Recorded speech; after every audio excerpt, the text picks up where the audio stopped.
Sebuah mobil tertimpa pohon tumbang di wilayah Parepare. Pohon tumbang akibat angin kencang disertai hujan. Sebuah mobil yang sedang parkir di Jalan Jenderal Sudirman, Sulawesi Selatan tertimpa pohon tumbang. Pohon tumbang juga merusak pagar sebuah sekolah.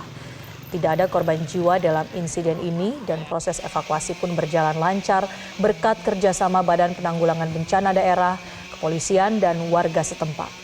Petugas gabungan menebang dan memindahkan batang pohon yang menimpa kendaraan ini.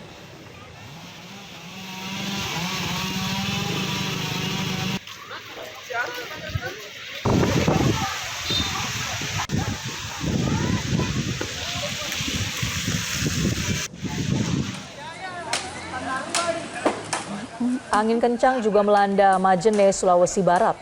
Pohon tumbang di depan kantor bupati, akibatnya akses jalan nasional tertutup dan satu unit motor tertimpa pohon. Lalu lintas dari arah Makassar menuju Mamuju dialihkan ke jalur lain. Polisi bersiaga di lokasi untuk mengatur arus lalu lintas agar kemacetan tidak semakin parah. Personil gabungan Satpol PP dan TNI Polri dikerahkan ke lokasi untuk membersihkan material pohon tumbang.